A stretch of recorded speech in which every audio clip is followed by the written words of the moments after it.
रंग रूप हे विठ्ठल विठ्ठल माऊली। या टायमाला जर नारायण सरोवराच्या शेजारी उभारले तर पाकिस्तान ते लाईट दिसणार, त्याला काय म्हटलं जातं, नारद महर्षीचा अवतार, त्याला काय आहे की नारायण सरोवर म्हटलं जातं। त्याच्या अलीकडे सौराष्ट्र आहे, ते भाग सौराष्ट्राचा भाग येतो गुजरातचा, तिथं काय आहे की कपिल स्वामीनं देवासाठी साधना केली, कपिल स्वामी देवासाठी लढले, एक सरोवर तयार झालं, त्याचं नाव आहे बिंदू सरोवर। देवासाठी लढले, रडण्याचे दोन प्रकार आहेत भक्तिशास्त्रामध्ये, ज्यावेळेला माणूस देवासाठी लढतो त्यावेळेला एकूण पाणी पडत असतं। कधी बघा तुम्ही, एखादा माणूस जर समजा कीर्तनकार प्रवचनकार जर रडायला लागला ना, हळूच बघायची कुणकुण पाणी पडते, हळूच बघायचं, एकूण पाणी पडत असतं तर समजायचं की देवासाठी रडणं आहे, नाकावून जर पाणी पडत असतं तर समजायचं ढोंग चाललेले, सोम चाललेले। आणखीन दोन प्रकार आहेत, ज्यावेळेला माणूस देवासाठी रडतो त्यावेळेला ते थंड अश्रू असतात, थंड बरं का, आणि स्वतःसाठी रडतो त्यावेळेला ते उष्ण असतात, गरम असतात। आमचे कपिल स्वामी म्हटलं देवासाठी लढले, त्याला बिंदू सरोवर म्हटलं जातं। तशी पंपा सरोवरावरती ती गेलेली आहे, सकाळची वेळ आहे। आमचे एक ऋषी स्नानासाठी, बघा पूर्वीचा काळ, आता सुद्धा मी शिक्षकांच्या सानिध्यात राहिलेले विद्यार्थी, आमचे शिक्षक 3च्या पुढे झोपतच नाही, संस्थेमध्ये कोणतेही शिक्षक असू द्या, आता जरी मंडळी माझ्या पाठीमागची जरी असली काही, तर हे सुद्धा 4 वाजता म्हणजे 4 वाजता आंघोळ करणार। बघा तुम्ही 4 वाजता काय की पूर्वीचे लोक 4 वाजता आंघोळ वगैरे करायचे, देवपूजा आठवून सूर्यनारायणाची वाट बघायची, कधी उद्या नाही कधी उद्या नाही। आता ही वेळ सूर्यनारायणावर आली, कधी उठतील, उठतात का नाही, उठवावं लागेल, बऱ्याचशा लोकांना उठवावं लागतं। बघा अनिरुद्धाला सांगत असतो, अशिक्षित माणसं सकाळी उठून काकडा करतात, आणि सुशिक्षित माणसं काकडा झाल्याच्या नंतर उठतात। सुशिक्षित माणसं कधी काकडा झाल्याच्या नंतर उठतात, त्याचं नाव सुशिक्षित, आणि काकड्यासाठी उठतात ते अशिक्षित। तसे आमचे ऋषी, मातंग ऋषी काय की स्नानासाठी त्यांनी मंत्राचा घोष सुरू केला, आणि ते शब्द कानावरती पडले।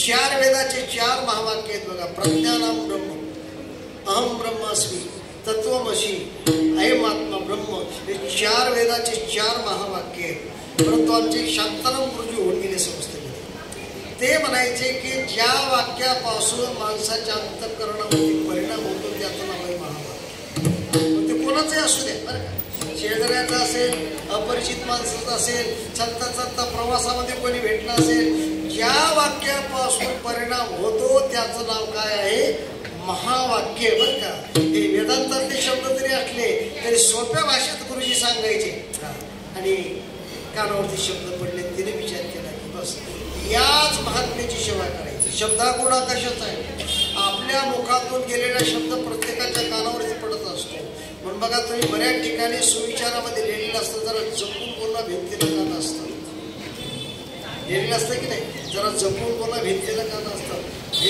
भिंत ऐकत नाही, भिंतीच्या शेजारी आकाश आहे, किंवा आकाशच काय की अर्थात म्हटलं भिंतच आकाशामध्ये असल्यामुळं प्रत्येकाला काही काही ऐकायला येत असतं। शब्द हा गुण आकाशाचा आहे, शब्द कानावरती पडले, आणि त्या शबरीने विचार केला की बस याच महात्म्याची सेवा करायची। रात्रीच्या वेळेला सगळे लोक झोपल्याच्या नंतर शबरीनं काय करायचे की ते आश्रमामध्ये सेवा करायची, याला काय की जागृत सेवा म्हटलं जातं। आमच्या गोस्वामींना रामचरित मानसामध्ये एक महत्वाचा प्रसंग आलेला आहे, 4 गोष्टी कोणाला कळता कामा नये, भोजन भजन खजन आवरण, गोस्वामी वर्णन केले, आपलं भजन कोणाला कळता कामा नये, असे बरेचसे माणसं का जरा जागृत मानिक म्हटले जातात।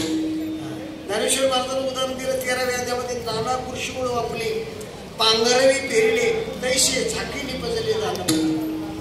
बघा शेतकरी बी झाकतो ते उगवतो, झाकल्याला बी उगवतं, उघडं राहिलेलं उगवत नाही, तसा जागृत परमार्थ असावा। आपला परमार्थ कोणालाही कळता कामा नये। आमच्या संस्थेमध्ये भावमास्तर होऊन गेले, सुशिक्षित होते, मी त्यांना इंग्रजी पेपर आणून द्यायचो वाचायला, सुशिक्षित होते, परंतु काय की त्यांनी जवळजवळ 45 वर्षे देऊची वारी पायी केली आळंदीमधून, त्यावेळेला गाडी मोटरची सोय नव्हती, म्हणल्यापेक्षा रोडच नव्हता। लोकांना संस्थेतले माहिती नाही की 45 वर्षे देऊची वारी करतात, 3 वाजता उठायचे, देऊला जायचे, दर्शन करून 6 वाजता 3 तासामध्ये काही 15 किलोमीटर जाऊन यायचे, म्हणजे 45 वर्षापर्यंत वारी करतात ते कोणाला माहिती नाही. याला म्हटलं जातं जागृत परमार्थ. तशी ती शबरी सगळे लोक झोपे गेले. त्यानंतर तिला काय की आश्रमामध्ये सेवा करावी. ऋषी विचार करायला लागले की कोण असा माणूस आहे की तो दिसत तर नाही सेवा करतो. एक दिवस सहज नजर गेली काही स्त्री तिला खाली बोलवून. असं तेच होतं महाराज. त्या मौलीनं म्हटलं म्हणजे काय कधीही तोंडाला पावडर लावलेलं नव्हतं. अलीकडे सुविधा आहेत की नाही स्नो आहे की नाही स्नो पावडर वगैरे विष्णू विष्णू विष्णू स्नो पावडर. विरोधाला सांगत असतो गोऱ्या माणसाला जर समजा स्नो पावडर लावलं तर ठीक आहे. आमच्यासारख्या काळ्या माणसाला जर लावलं ते काळही दिसत नाही गोरही दिसत नाही. बदल प्रकार सुंदर होते.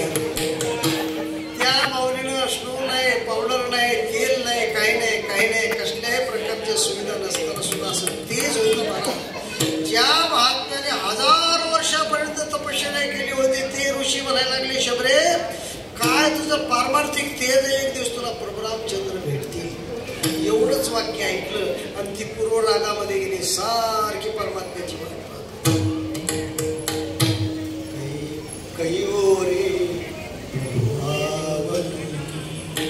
हिंदी कवी सांगतात की ती म्हणते जब मेरे राम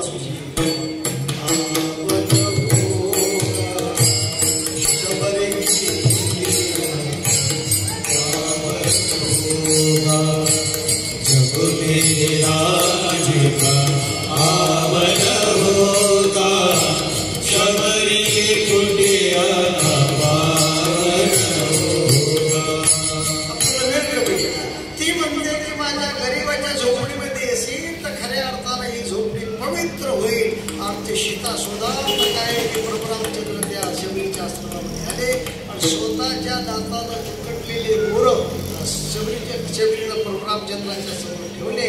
आमचे गोस्वामी सांगतात इतके प्रेमानं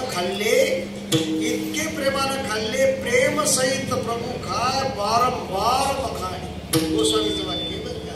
आणि तेच भाषांतर आमच्या तुकोबर आहे. ऐका महिमा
प्रेमानं प्राप्त होतं ते कशालाच प्राप्त होतं.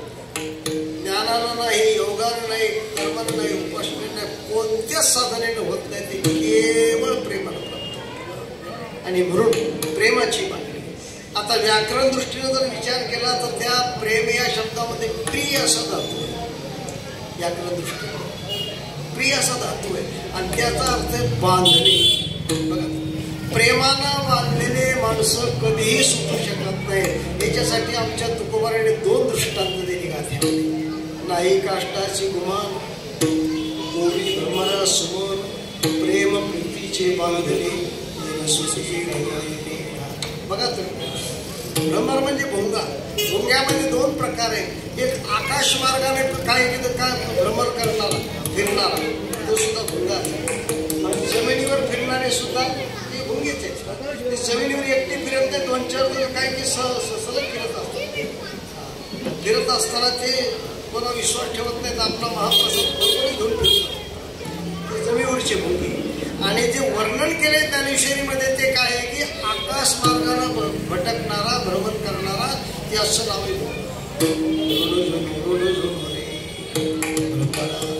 इथं मनरूपी भ्रमणाला काय म्हटलेलं आहे. मनरूपी हे भ्रमरा इकडे तिकडे फिरू. तुला खऱ्या अर्थानं जर समाधान प्राप्त करून घ्यायचं असेल तर परमात्म्याचे पायच पहा, असं ज्ञानेश्वर महाराज म्हटले. कमळावरी भ्रमर पाय ठेवती हळवार, कुशेबेल केशरी आशंका. 13व्या अध्यायामध्ये तो महात्मा या जगतामध्ये कसा चालतो याचं चिंतन आणलेले ज्ञानेश्वर महाराज. बघा तुम्ही दांडेकर मामांना मी पाहिलं नाही, परंतु आमच्या गुरुवर्यांच्या मुखातून मी ऐकले की आमचे दांडेकर मामा आळंदीमध्ये आले की हातामध्ये चप्पल घ्यायची. त्यांनी आयुष्यात कधीही आळंदीत चप्पल घातली नाही, हातामध्ये चप्पल घ्यायची.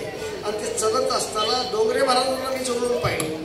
डोंगरे महाराज चालत असताना एवढं पाहिलं, असं पुढेही पाहिलं आणि इकडे नाही इकडे नाही, फक्त एवढं 5-6 फुटापर्यंत याच्या पलीकडे पाहिलं. आणि पायाखाली आपल्या काहीही म्हटलं म्हणजे मरणार नाही अशी दक्षता घ्यायची. त्याप्रमाणे कमळावरती जसा भ्रमर चालतो तसा या जगतामध्ये महात्मा चालतो.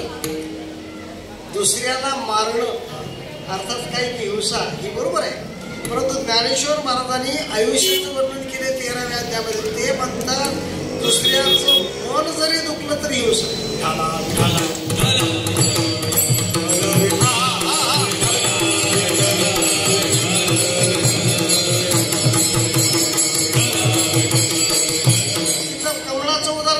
कमळावरती जसा भ्रमर या काय की कमळावरती चालतो तसा या जगतामध्ये ऐशिया जतना चाले जो अर्जुना ज्ञानेश्वर महाराज म्हणतात. अशा काही की अशा पद्धतीने चालतो कमळावरती.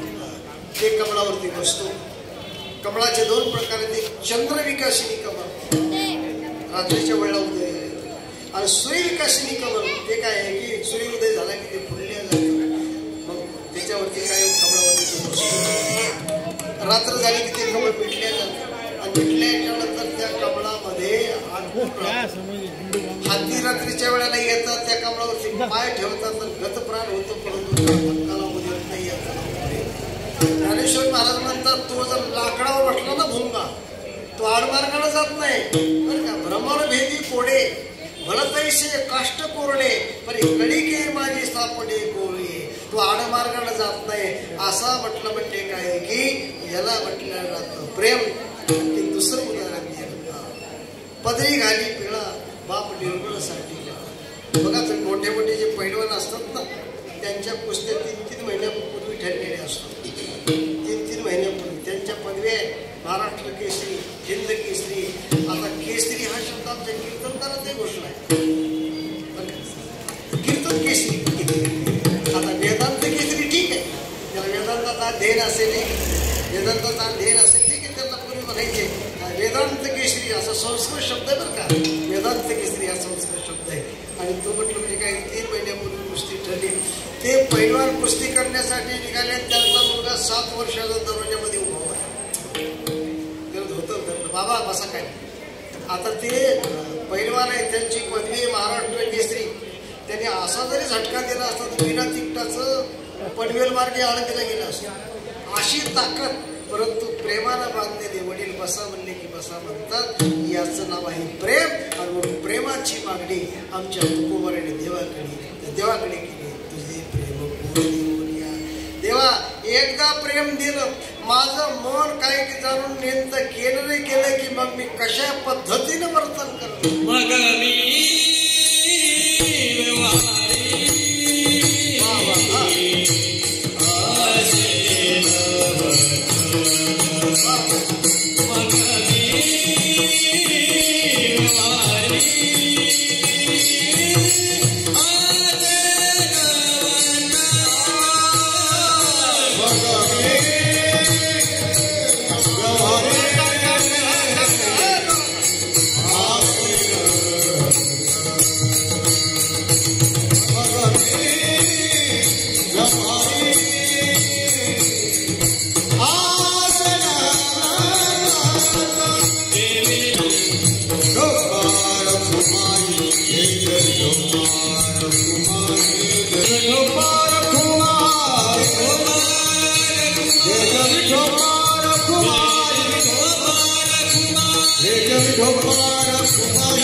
Hey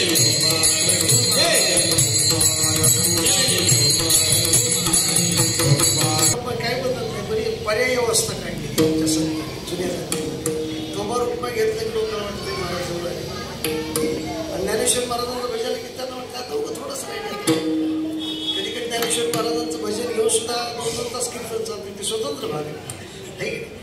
पण मग शब्द 3 शब्द आमच्या संत वाङ्मयामध्ये बरंच बोलल्यानंतर आता आणि मग हे 3 पद आहेत. आता पसायदानाचं पहिलं पद आहे. आता विश्वात्मके देवी येणे वाग्यज्ञ तोषावे तोषोनी मज द्यावे पसायदाने. कधी बाहेर पडलेलं नाही बरं काही पण. त्याच्या अगोदरची ओवी की मौना तुमचे केले धर्म कीर्तने सिद्धी गेले किंवा नेले. ज्ञानेश्वर महाराज म्हणतात मी बोललो नाही माझ्या गुरुदेवाने मला बोलवलं. आपण सुद्धा बोलत नाही बरं का. बोलवणारा दुसरा आहे कोणीतरी. कोण बोलविते हरी आपण बोलत नाही. बोलवणारा दुसरा आहे की नाही. मी बोललो नाही. रेडा बोलला नाही बोलवला. संत वाङ्मयामध्ये त्याला रेडा म्हटलेला आहे. आपण काही घाटावरती काय म्हणते त्याला टोनगा म्हणतो. टोन संत वाङ्मयामध्ये रेडा. घाटावरती काही पुणे जिल्ह्यामध्ये टोनगा म्हटलं जातं. हिंदी भाषेमध्ये हेला म्हटलं जातं. नगरपासून खाली मराठवाड्यामध्ये हान्या म्हटलं जातं. हान्या मला वाटतं या रेड्यापेक्षा हेण्यापेक्षा हान्या शब्द सांगतो. तो जर रोडवर उभा राहिला ना इकडच्या गाडी इकडे असतात तर इकडच्या गाडी दोन काही मध्यंतरी आठवू साहेब असे उभा राहिले असताना उभा राहतो. दोन्ही ड्रायव्हर खाली उतरतात तर ठोका टाकून हलवतात. त्याचं नाव काय हान्या. त्याला ठोका टाकून हलवलं. सर्कसमध्ये सगळे प्राणी पाहायला मिळतात पण हा टोनगा काही तिथं ठेवणे गेला. त्यांना माहिती रिंग असतं तर त्याच्यावर काही चालणारच नाही. असा निर्बुद्ध प्राणी. परंतु आमच्या ज्ञानेश्वर महाराजांनी त्याला काय केलं बोलवलं. रेड्यामुखी वेद. तो निस्ता वेद बोलला नाही बरं का. तर ऋग्वेद बोलला. ऋग्वेद तो जर अथर्व बोलला असता तर गंमत झाली असते. अथर्व म्हणजे सगळं जारण मारण सगळा भाग आहे. अथर्व वेदाचा काय सगळा भाग जारण मारण सगळा भाग आहे. लक्षात आलं. इकडचे पदार्थ तिकडे झाले तिकडचे पदार्थ तिकडे झाले. याचं नाव काय जारण मारण म्हटलंय. तो ऋग्वेद ज्ञानदेव म्हणे बोले रे ऋग्वेद. लक्षात आलं. आता एकटाच बोललाय बरं का विचार. आणि काय कोण झाले बघा. रेड्याची सुद्धा पुण्यतिथी याच महिन्यामध्ये.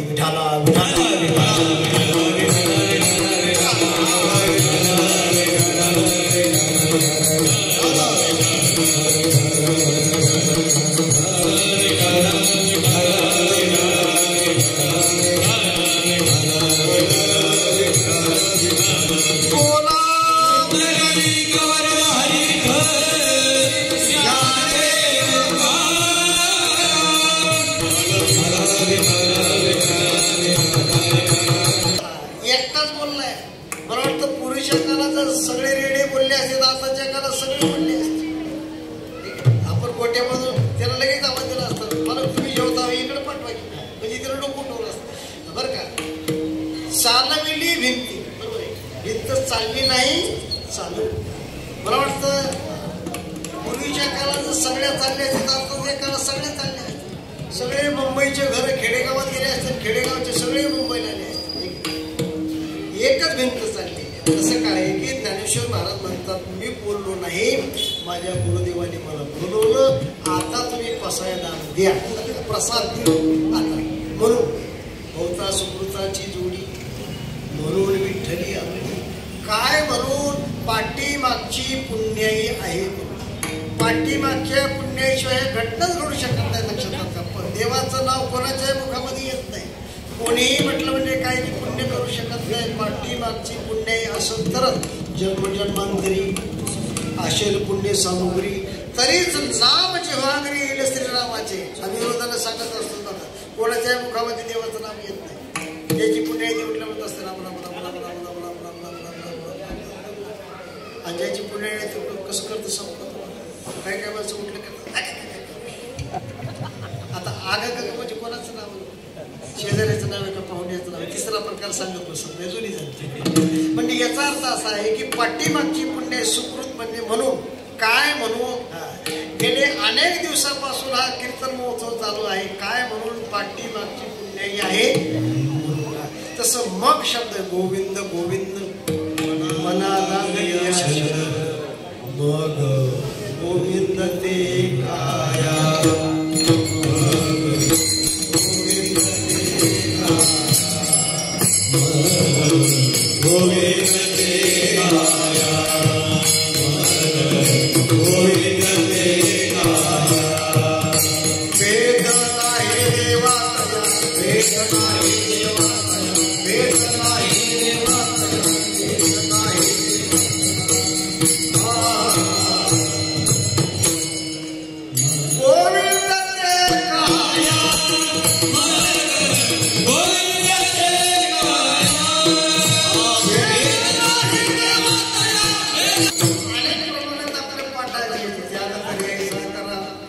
अनुदानादवडावी मग जैसा राहील कितीतरी एकार्धी प्रमाण मग जर उदाहरण शासन काय माणसं काय जेव्हा येते काय मग बोलल्यानंतर मग शब्द मग काय म्हणते मुलांना अशी सवय असते उठल्या म्हणून चहा आई सांगत असते बाळा पहिल्यांदा स्नान कर कपडे घाल देवदर्शन कर मध्यंतरी आम्ही शब्द ठेवलेले आईवडिलांना सवय असेल तर देवदर्शन कर आईवडिलांना काही सवय असेल तर एका ठिकाणी आम्ही पेरी घेऊन गेले कीर्तन सुटले की मला भेटलं म्हणजे महाराज तुम्ही म्हटलं पेरी घेऊन गेले शब्दाला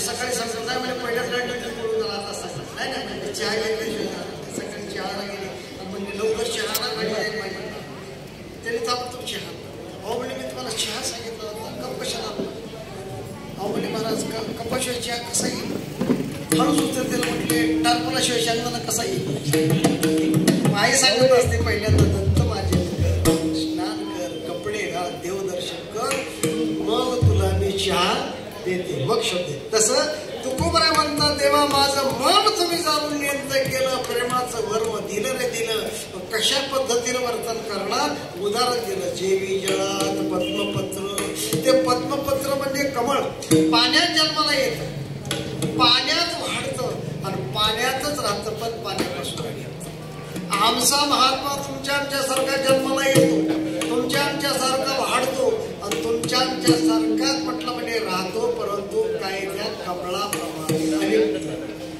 सत्यवादिकारी संसार सकळ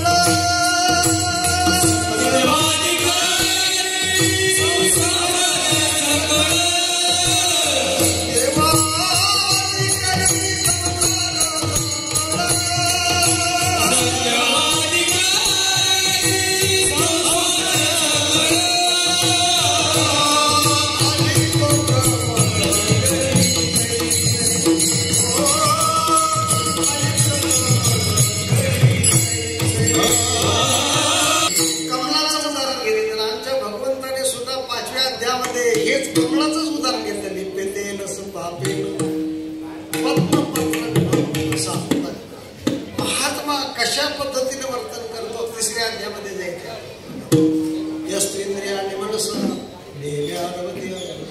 कर्मेंद्रिय कर्मयोग मसक्त सविशिष्यते मसक्त म्हणजे आसक्त कसल्याही प्रकारची काही अर्थात आसक्तीच नसते अर्थात म्हटलं म्हणजे काय की त्या ध्येयाचं दादा कधीच त्यांनी सुरू केलं नारळामध्ये 3 प्रकार आहेत नारळामध्ये 3 प्रकार आहेत पहिला नारळ फोडल्यावर वल्ला असतो तो काही कवटीला चिटकला असतो काही काही माणसं इतके संसाराला चिटकलेले असतात येता का म्हटलं व्हा पुढं येताय काळात दिलं व्हा पुढं येता काय कीर्तनाला व्हा पुढं आमचे ज्येष्ठ कीर्तनकार म्हणायचे काही काही विद्यार्थी इतके बुद्धिवान 2-3 शिक्षकाच्या बांधल्या झाल्या तरी त्याच वर्गात 2-3 शाळा पडल्या तरी त्याच वर्गात का पाया भक्कम करतो असे काही काही माणसं म्हटलं असे काही सांगणारेच निघून गेले ते जागेवर त्याला म्हटलं जातं वळल्या नारळाप्रमाणे आणि वाळलेला नारळ बघा तुम्ही वळल्यावर कवटी एका बाजूला खोबळा एका बाजूला तसं महात्म्याचं जीवन असतं हे देह पडायच्या अगोदरच म्हटलं देहाचं तात्पर्य सोडून दिलेलं असतं कशा पद्धतीनं तो सगळं करतो बघा तुम्ही सत्यते शब्द आहे आमच्या ज्ञानेश्वर सत्यते म्हणजे गुणाचा साक्ष त्याने उदाहरण दिलं सूर्यनारायणाच्या समोर म्हटलं म्हणजे काय की चोराला तरी सारखाच असतो आणि साधवाला तरी बरोबर आहे आपण सूर्यनारायणाचं उदाहरण थोडंसं लांब ठेवूया आता जवळच उदाहरण घ्या बघा या आपण मंडपामध्ये कीर्तन करत आहोत लाईट आनंद रोजच कीर्तन होतात कोणत्या कीर्तनाचा आनंद लाईट मागतात बरोबर आहे आनंद होऊ शकत पण कीर्तनकार सांगत असतात कीर्तनातून काहीतरी दिलं पाहिजे कीर्तनातून काहीतरी दिलं पाहिजे एक पठ्ठ्या उठलं कीर्तनकाराची चप्पल घातली की त्याला माहिती आहे अशा चपला जातच असतात सहज कोणाच्या काय पायामध्ये चप्पल गेली असते त्या काढायच्या कीर्तनात आणून ठेवा पण पायाला कळत असतं बरं का आपली चप्पल पायात घालून बघा तुम्ही दुसऱ्याची चप्पल की पायाला माहित नाही, पण हा मुद्दा असू दे काय, पायाला ताबडतोब कळतं आपली वस्तू नाही विठ्ठला.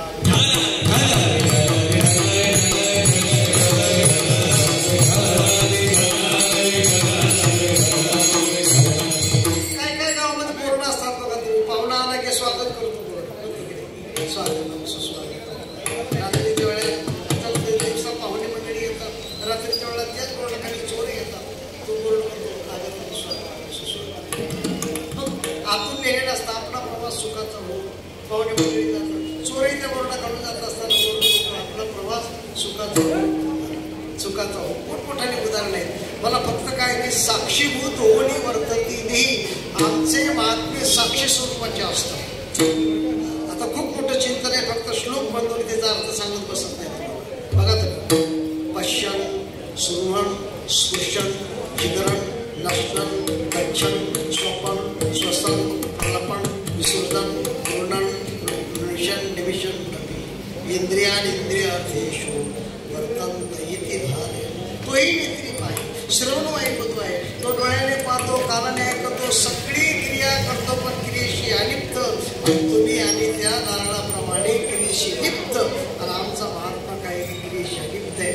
बघा तुम्ही, मोठे माणसं कपडे घालून आरशाच्या समोर उभे राहतात, आरशासमोर उभे राहतात, पण काय काय माणसं आरशापासून अर्धा तास निघत नाहीत. तो आरसा म्हणतो बाबा गरीबाला कशाला त्रास देतात. म्हणजे मोठे माणसं आरशासमोर उभा राहतात आणि लहान मुलं कपडे घालून येत नाहीत. लक्षात आलं का? आज्ञाने जीव रडत असतात आणि ज्ञानी पुरुष आवडीनं ध्येय ठेवत असतात. म्हणजे काय की साक्षीभूत म्हणजे कमळाप्रमाणे. बघा, एखादा म्हटलं म्हणजे वाटसरू कुठल्या तरी मंदिरामध्ये येतो, हे एकनाथ महाराजांनी उदाहरण दिलेले आहे. कशा प्रकारे? वस्तीकर वस्ती तैसे असावे संसार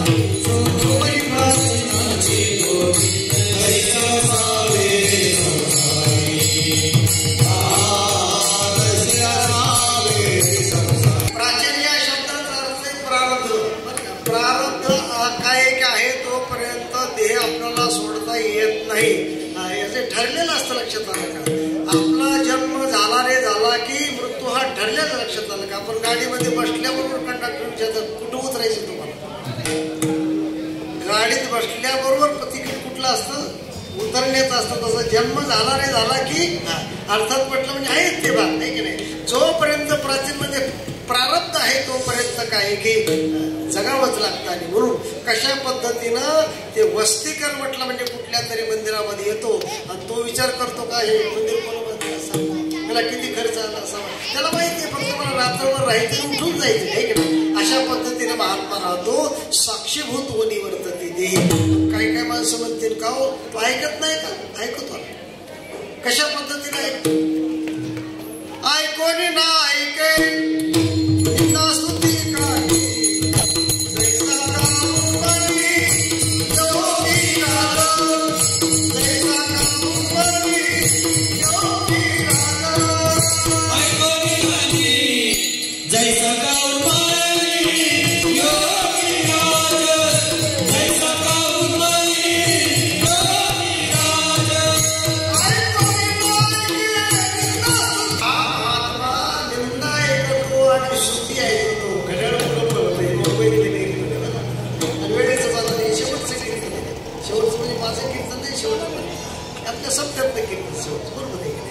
वेळेचं बंधन पाळलं पाहिजे. फक्त पत्ते तुम्हाला सांगतो, भक्त अष्टक करून 8 श्लोकामध्ये 36 लक्षणं आलेले काय भक्ताचे. 36 तुल्य निंदा स्तुतीर मौनी संतुष्टो येणं घेण्याची त्याच्या ओळख तुम्ही पाहून घ्या. बघा तुम्ही. आणि पुढं काय आहे की गुणातीताचं म्हणून 3 गुणाच्या पलीकडे गेलेला महात्मा, तिथं सुद्धा ते उदाहरण दिलेले आहे. कशा पद्धतीनं? जैसा का उन्मनी योगिरा. उन्मनी या शब्दाचा अर्थ काय आहे की 4थी अवस्था, जागृती, स्वप्न आणि सुसुप्ती. 4थी अवस्था त्याला काय म्हटलं जातं? उन्मनी. जिथं कसल्याही प्रकारचा मनाचा संबंध नाही त्याचं नाव काय आहे? उन्मनी. ही कोणती योग अर्थात काय की पातंजली योगाची भाषा आहे. आमच्या तुकोबाराने जी उन्मनी सांगितली ती थोडक्यामध्ये सांगतो, सगळा भाग सांगतो. तुका म्हणे ते उन्मनी नाश कार्या कार्य. आमचे तुकोबराय म्हणतात कार्याचा तर नाश झालाच झाला, परंतु कारणाचाही नाश झाला. शास्त्रामध्ये दोन प्रकारची निवृत्ती सांगितली, एक लयरूप निवृत्ती आणि एक आत्यंतिक निवृत्ती. लयरूप निवृत्तीचे अनेक उदाहरणे आहेत. आपण डोंगरावरती पाहतो, आता उन्हाळ्यामध्ये काय गवत दिसत नाही, पण पाऊस पडला की ताबडतोब दिसतं. म्हणजे गेल्यासारखं वाटणे तिथंच असणे त्याचं नाव लयरूप निवृत्ती. गेल्यासारखं वाटणे आणि तिथंच असणे त्याचं नाव काय आहे? लयरूप निवृत्ती. मी माझ्या भाषेतलं उदाहरण सांगतो, सगळा भाग संपवतो. काही काही माणसाला अशी सवय असते बघा, कोणाच्या घरी जायचं झालं की नेमकं चहाच्या टाईम. काही काही माणसाला सवयच असते, कोणाच्या घरी जायचं नेमकं चहाच्या टाईम. असं एक रोज गिराईक नेमकं चहाच्या टाईम घ्यायचं. मंडळी म्हटले खाऊ तर रोज चहाच्या टाईमवर तुम्ही चहा देता, म्हणजे लक्षात ठेव आज चहा द्यायचा नाही. आणि आलं तर नाही म्हणजे झाकून ठेवायचं, नाही गेलं तर भांडणाला सुरुवात करायची. भांडण केलं कशाला थांबेल? त्याने अगदी नियोजन करून ठेवलं. नेमकं चहा उकळताना किती नाक मारली, आहे का करा? हा म्हणा आहे. वरून म्हणतोय आपण, आतून म्हणतो कुटुंबाचं गुरु बोलून बोलतोय. नेमकं बसण्यासही त्या पातेल्यावरती झाकण पडण्याशी एकच झालं. त्याने विचार केला, मी बसल्याबरोबर झाकण पडले ती आरती निश्चित दुधाचा चहा असला पाहिजे, घेतल्याशिवाय द्यायची. यांनी ठरवलेलं होतं भांडण खेळायचं. ती उलटीपणी केला, हाताला काठी घेतली, हातात काठी घेतली की ती घरामध्ये गेली. कुठंतरी म्हटलं जिवारीच्या पडल्यावरती काट्या मारायचा, हुई बघ करायचं, तिला कोपऱ्यात रडल्यासारखं करायचं. यानं विचार केला, आपल्यासाठी मारा मारायचं त्यात कशाला थांबायचं, चला. आणि तो बिचारा जाता जाता विचार करायला लागला. म्हटलं भांडण चाललं होतं, पण जरा त्यांनी नाटक केल्यासारखंच वाटते. जरा मोठमोठ्याने काट्या होत्या, पण आवाज जरा बारीकच होता. त्यांनी काहीतरी नाटक केलं असं. आणि म्हणलं त्यांनी नाटक केलं तर मी नाटक केल्यासारखं नाटक केलं. खिडकी जवळ मारायला त्यांनी चहा गरम केला, दोघांनी हातात बशा घेतल्या. मंडळी म्हणायला लागली, बघा बरं मी कसं रडल्यासारखं केलं. तो म्हणला, बघ बरं मी कसं मारल्यासारखं केलं. ती खिडकी उभंच होतं, हात जोडून म्हणायला लागला, बघा बरं मी कसं गेल्यासारखं. त्याला म्हटल्यानंतर लयरूप निवृत्ती, परंतु आत्यंतिक निवृत्ती. कितीही जगाने जरी निंदा केली तरी त्याच्याकडे ते कानच येत नव्हते. तुका म्हणे हाशे जन आणि नाही कान ते ठाई. ज्ञानेश्वर माऊली, महाराज ज्ञानेश्वर माऊली, महाराज ज्ञानेश्वर माऊली, महाराज ज्ञानेश्वर माऊली.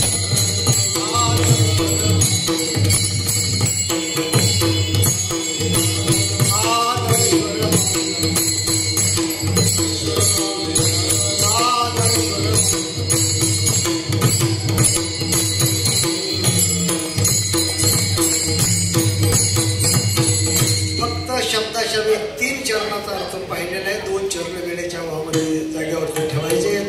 तुम्हा सर्वांचं दर्शन होतं. आमचे श्री हरिभक्तीपरायण मधुकर महाराज शेटे यांच्यामुळे दर्शन होत आहे. इथं आल्याच्या नंतर मला मधुकर महाराजांनी परिचय दिला की आदरणीय आमचे बबनराव मोरे साहेब, त्यांचं सुद्धा योगदान म्हटलं म्हणजे खऱ्या अर्थाने या सप्ताहामध्ये मोठ्या प्रमाणामध्ये असतं. इथं आल्याच्या नंतर यशस्वी या महाराष्ट्राचे उपमुख्यमंत्री, मला वाटतं त्यांच्या ताईत आलेले आहेत,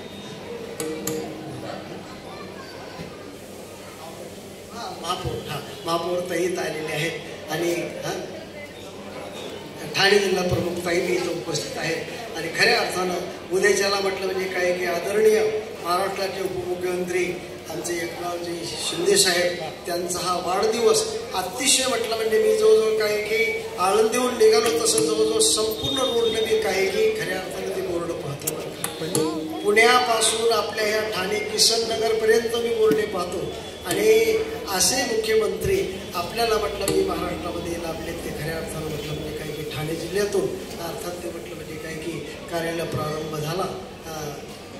हिंदू हृदय सम्राट वंदनीय बाळासाहेब म्हटलं की त्यांचे विचार, ठाकरे साहेबांचे विचार, स्वर्गीय दिघे साहेबांचे विचार त्यांनी पुढे नेण्याचा म्हटलं विचार केलेला आहे. असे अर्थात मी काय की सर्वांच्या वतीनं महाराजांना म्हटलं ठीक आहे की अर्थात साहेबांना मी अर्थात अभिष्ट चिंतन म्हणून खऱ्या अर्थानं त्यांना निश्चित म्हटलं म्हणजे काही 80 वर्ष नाही तर मी अगदी काय की वारकरी संप्रदायाच्या वतीनं विनंती करतो की भगवान आमच्या एकनाथराव शिंदे साहेबांना 100 वर्ष शताब्दी सर्वांनी काय की साजरी करावी असं म्हटलं मी काय की वा वा वा धन्यवाद धन्यवाद. असे म्हटलं म्हणजे काय की त्यांच्यावरती नितांत प्रेम करणारी ही सगळी मंडळी म्हणजे काय परत एकदा मी धन्यवाद देतो. आणि असंच म्हटलं म्हणजे काय की सर्व मंडळाला मी भगवान असंच म्हटलं मी वाढदिवस आमच्या एकनाथरावांचा साजरा करावा अशी विनंती करतो. आणि हे वाक्पुष्प छत्रपती शिवाजी महाराजांच्या चरणी, संभाजी महाराजांच्या चरणी, सद्गुरू जोग महाराजांच्या चरणी, माऊलीच्या चरणी अर्पण करून शिवेला पूर्ण केला. तुकाराम